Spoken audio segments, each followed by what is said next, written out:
Lifeline has been out since the launch of Apex, and she is one of the most consistently picked legends that has been in the game. Today we are covering this healer and one of Apex's best support legends. Lifeline's abilities don't end here though, as she can be one of the best legends for getting her team back into the fight and making those clutch saves. Let's give you an overview of her abilities, rank her in the current meta, and show off some in-game examples to get you on your way to mastering Lifeline in Apex Legends.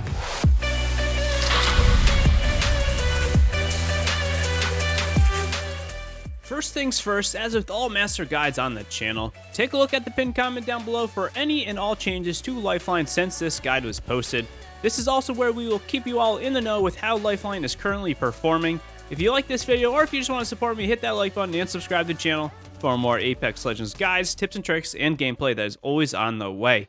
This is the 14th legend we have covered in the Master Guide series, and the link to that playlist is in the description below and in the corner of your screen. We're doing things a bit different this time, and we are going to start off with Lifeline's ultimate ability, the Care Package. This is not the best ultimate in the game, but it does have its uses. Lifeline gets this Care Package every 360 seconds or 6 minutes, the longest charging ultimate in the game. Unlike the regular in-game Care Packages, this one does not have Care Package weapons, is blue instead of orange, and doesn't show up on the map when it is coming in. What you can get isn't the best during late game, but it is great during the early game. A huge tip is if you find ultimate accelerants early on in games, each one of these saves you 35% on that timer or 2 minutes of charge time, and can lead to getting a care package in just a couple minutes into a game if you are fortunate enough to pick up 2 or 3 of these. Always be on the lookout for ultimate accelerants at the start of games. I generally would avoid calling these in once there are less than 15 or so people in a game. These packages only take 15 seconds to come down, but can be really revealing as to your whereabouts and lead you to getting pushed. Just something to keep in mind if you are going to call in a late game care package. Ask yourself if you would honestly need anything from this as well. Often by this point in a game, I don't need anything. It is just a waste of time. It's pretty rare, but you can call these in during a fight just to create a little confusion and catch an enemy off guard. It can also be something you use as cover if you are stuck in the open trying to push up a hill that a team could be camping on top of. You'll notice I place a care package at the top of the zip line here just to throw people off when they do hit the top of that zip. The loot in the care packages is as follows. One side will always have heals. This will be a Phoenix kit, syringes, sails, batteries, or a med kit. Another side will always have 2 attachments with the possibility of a Phoenix kit as well. Attachments are usually the gold sniper optics, digital threats, or level 3 attachments. I find it often it isn't something like a purple magazine or purple barrel stabilizer though. It's really a lot of sniper optics in my opinion. And finally, the last side will either have a purple knockdown, a shield, or a helmet. This is what I am almost always hoping to get out of that care package, especially in the early game. That purple shield in that early game is super clutch. This purple shield should be your choice that you're going for. Second to me would be those extra healing items.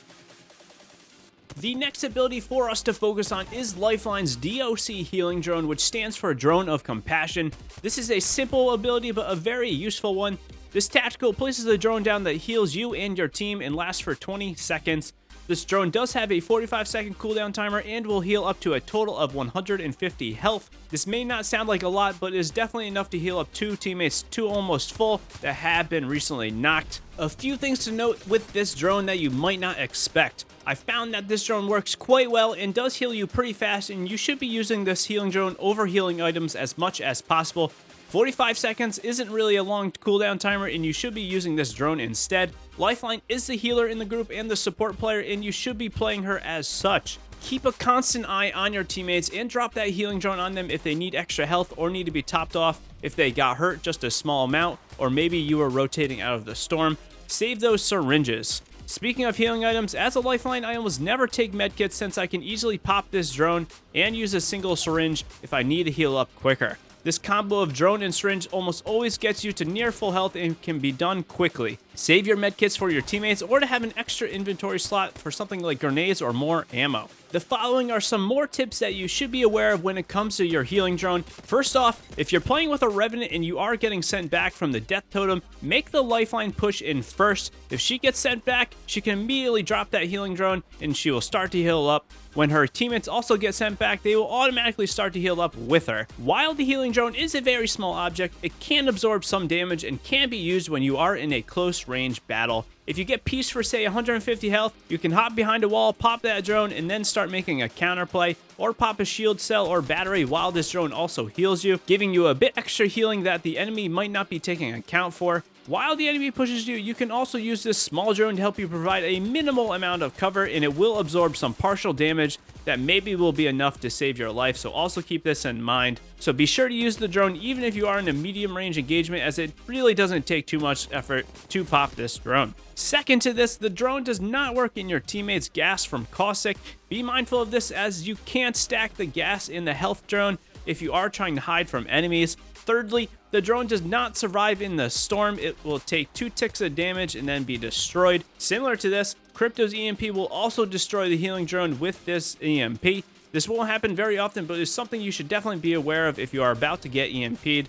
And finally, unlike a few of the other abilities in the game, the health drone will not stop doors from opening. It will just be pushed out of the way instead. The last ability for us to cover, and the definitive best thing about Lifeline, is her passive ability. The main focus on this is the combat revive through the use of her drone. However, let's first go through a couple other things. For starters, Lifeline can open the extra door on the blue loot boxes that are around the map. These generally have bonus healing items and some attachments. However, I often find I get healing items from these rather than actual good attachments. One thing some people don't realize is that Lifeline can also open these extra compartments even after the main loot box has been opened by other players. Something else just to keep in mind. Second to this, Lifeline is a low profile legend, meaning she will take 5% more damage than other legends because she does have a smaller, harder to hit hitbox. Finally, let's get to the big ticket item, the combat revive. There might be no better passive in the game for completely turning the tide in your favor after your team starts to get knocked, making her a very capable legend of resetting an engagement.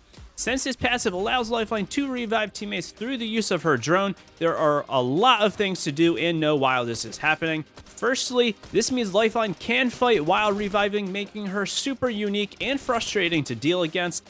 This shield is unbreakable against all bullets and grenades, similar to Gibraltar's dome shield, and can provide amazing cover against enemies as well. A big tip with this revive shield is to make sure when you start the revive action that you are facing in the direction you want the shield to cover. Thus, you should be aiming yourself at the enemies. Knock teammates against walls should also be revived with Lifeline's back against the wall. This will create a small safety area for both the revivee and the Lifeline to stay in for cover. So how do you effectively use this revive drone? Let's go over a few things. A huge thing, if not the biggest tip to know, is that Lifeline needs to be aggressive while the revive action is happening. An idle Lifeline that hides behind the shield is going to get pushed and more than likely will be knocked quickly, or will cause your vulnerable teammate who is getting revived to get killed. So the Lifeline and the third teammate, if you are in trio, should be shooting shots and preventing the enemies from getting to the revive drone as much as possible. This isn't always possible, but you should be trying to do this if you can. This will actually give the revivee a chance to get away. As soon as the revive animation is finished, the shield will drop. This can lead to that person getting knocked again if you are in a fight, as there is a small window of complete vulnerability for that person being revived. Have no fear though, because Lifeline doesn't have a cooldown on this drone, allowing you to spam this and allowing for some consistent cover if needed. Again, something to keep in mind is that the revived player is completely vulnerable while this drone is reviving. You can't stop the drone and they can't activate their knockdown shield. Enemies can easily kill the person if they do manage to get shots on them, which goes back to you and your teammates being aggressive, providing cover. As with all of Apex Legends, keep in mind the more you get knocked, the faster the bleed out timer will be. Be aware that the poor teammate that is getting battered will die quicker if in an extended fight where they are getting tagged multiple times by this revive drone. Some other tips to know is that you can only use the shield to revive one teammate at a time, but you can pop this revive on one of your teammates and then have Lifeline herself jump on the third teammate, allowing you to revive two people at the same time. In this vein, since she is the ultimate revive legend, I almost always throw that gold backpack to my team's Lifeline. Who wouldn't want bonus health and shields when getting revived by your teammate's Lifeline? One of the biggest threats to Lifeline, in my opinion, is Revenant. Getting silenced by him can cause for many awkward moments where you try to pop the revive drone, but instead, since you are silenced, Lifeline herself will start to do that revive and could cause an enemy to get unwanted shots on you. Just be aware of this silence. It will stop you from being able to revive the teammate with the drone. A tip that is often undersold is how loud and noticeable the shield is. It is also easy to see the shield through smoke and gas, as it is a bright bluish green color. as well as the fact that the shield does go through walls, allowing for it to be quite obvious that a revive is happening. If you are trying to disengage or avoid third or fourth parties in a hot zone, it may be best to hide, wait for the revive, or let the third teammate do this revive instead. It's often very easy to get caught up in the fact that the users feel they need to pop this revive as soon as possible. This isn't always the case though. Finally, I find that this revive shield often incites teams to be aggressive. Sometimes this may not be what you want. What I mean by this is that you as Lifeline will have moments where you just can't keep up with the movement likes of Wraith or Pathfinder. Maybe you aren't healed up or you need to reload. Finally, I find that this revive shield often incites your teammates to be aggressive, thinking that you are going to bail them out of engagements. Sometimes this may not be what you want, and it really shouldn't be what your team wants to do. You don't want to rely on one legend to bail you out. What I mean by this is you as Lifeline have moments where you just can't keep up with the movements like of some of the other legends, say a Wraith or a Pathfinder. Maybe you aren't healed up and you need to reload, and on top of this, you are always going to have to run into a fight. You don't have those movement abilities, or maybe there's multiple teams in the area. It doesn't matter regardless. Always be mindful of this, and you don't need to revive your teammates right away to bail them out, even if they are screaming at you to do so, which will happen a lot as Lifeline. We all have been there, and it's up to you as Lifeline to know when it's appropriate to use this revive drone and when it isn't. A small example of this revive shield is right here, and I want you to learn from my mistakes. I end up dropping the revive on my teammate, and what do? I actually step backwards when I should have stepped forward. If I stepped forward and fought that Loba straight up in a fight, I might have been able to save him. But instead, the Loba goes in with no regard for her life. She even stands on Arc Star, and she dies immediately after my teammate dies. And this is what I mean. You gotta be aggressive and try to keep enemies from not pushing into that revive shield. The second engagement I want to highlight is this one right here, where we are fighting actually 2 or 3 teams at one time. We didn't realize this at the time, but we're trying to get these people that are reviving. We actually have a straight up fight 3-on-3 in this Gibraltar Dome shield. I get all 3 of them down and killed, and I get knocked in a trade. Right after this, I'm healing up and another team is coming in. During this, I know it's about to get pretty crazy. My teammate goes down, so I pop that revive shield. I have no time to make any sort of advancement or a push, but this revive shield does provide me cover from getting lasered by that Lifeline. The Lifeline actually jumps into me to try to fight me, and you actually, if you notice really quickly here, if I slow it down or stop the screen, my massive shot actually hit my revive drone, which saved her a little bit. So again, this drone can take a little bit of damage, and it is something to keep in mind. But regardless, I'm able to clean him up, and then I use that revive shield on my teammate again. One thing I should have done is drop the healing drone absolutely right away. That way I could have got topped off, and my teammate that just got revived could have also healed up as well. For the last few things, let's talk about the playstyle and where Lifeline ranks in the meta of Apex Legends. First off, it is crucial for you as Lifeline to be sticking with your teammates. Like we just hinted, this can be tough since Lifeline has no movement abilities. This requires Lifeline to be extra attentive and aware of where the team is going and how they are playing. This is good for everyone to do in Apex Legends and all shooters, but it is extra important as Lifeline. This is because Lifeline really is a subpar legend until your teammates get knocked or beaten down a bit. Lifelines need to focus more on being a team player and rotating with your team. It is better to play a bit safer as Lifeline. Being the first down makes her even more pointless to choose as a legend. Let's just talk about this quickly. If you aren't using the revive drone, what are you taking Lifeline for? The 6-minute care package you might use twice a game? Maybe the very situational healing drone? This would be a very underwhelming legend, and there are better options for legends out there. By this, I am just stressing it is very vital for Lifeline not to be the first knocked in fights. She doesn't thrive until she is starting to use that revive drone. So where does Lifeline rank in the meta of Apex Legends? This is a tough one for me as I do really enjoy playing Lifeline. When the game first came out, I played Lifeline almost non-stop back during Season 0. But trying to be objective as possible, she would have to rank in the lower half of the legends for me, somewhere in the top 7 to 10 area. Again, this is honestly because she just doesn't have much, if anything, to help with fights. She only excels when you're already being beat, which, to be honest, who really wants to wait for you to start getting beat in order to be fully effective?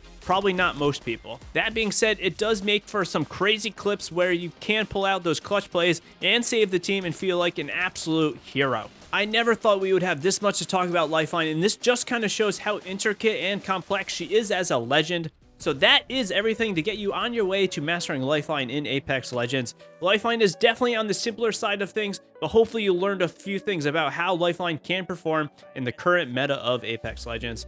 If you have any questions on Lifeline or any other legend, drop a comment down below as I answer almost all of my comments. I also would be more than happy to answer any questions during my Twitch streams, which are nearly daily at 8 p.m. Eastern, or you can join the community Discord and chat it up with myself and our community. Links are all down below. Again, hit that like button and subscribe to the channel for more Apex content that is always on the way.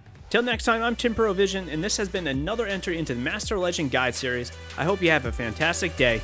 Peace out.